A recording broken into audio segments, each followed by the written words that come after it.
We in dentistry have always focused on what happens above the gum line. And we're finding out, in fact, we've known for quite some time that what happens underneath the gum line might be even more significant.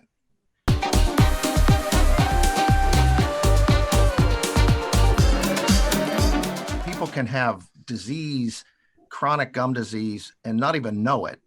And there's a whole host of research now linking chronic inflammation with other health problems.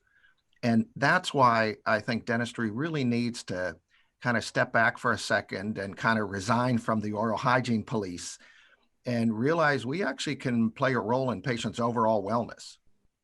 So the oral hygiene is certainly very important, but you're saying we need to go a step further. And you've been a periodontist for 3 decades now. So you've seen a lot of this along the way. So how does one even go about shining the light on this subject?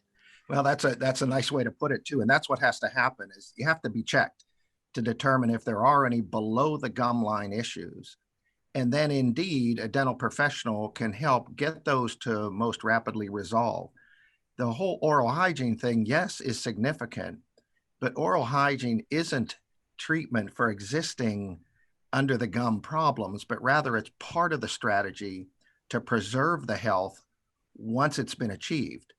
And that's what we're finding out through solid research is that people that have minimum inflammation over their lifespan in their mouth do better with things like heart disease and even Alzheimer's disease and diabetes. There's very real strong data to suggest that it makes that big of a difference. So even if you have a genetic predisposition to have inflammation of the gums or some other chronic issues, you still think that by redefining how dentistry works, we can maybe nip some of those things in the bud?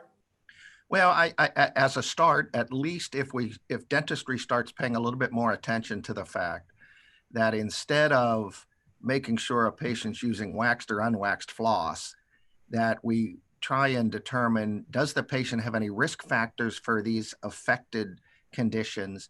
Do they have any evidence of long-standing problems in their mouth? And then addressing those, that's what I think can really make a difference. Okay, so where do we start? Individuals watching this, streaming this, and they see this and they go, okay, so I go to my dentist twice a year, I floss, I get a cleaning. Now what?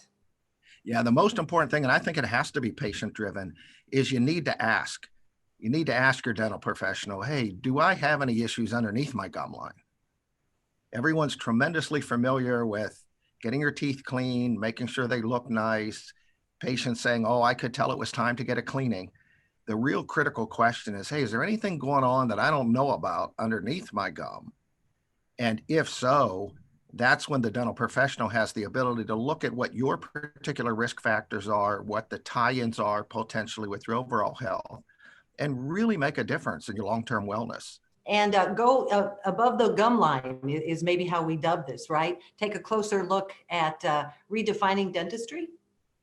I think that's right. What we're trying to do is get all of the stakeholders in dentistry together, third-party payers, administrators, the actual dental organizations worldwide, dental professionals, and to try and indeed change the emphasis and really for dentistry to claim its rightful place on the healthcare stage. I love that. Thank you so much. Keep the conversation going. Who would you like to have a conversation with? We'd love to hear from you. I'm Barbara Deeb. Dr. Tim Donley, keep up the good work. Appreciate you. Thank you. Thanks.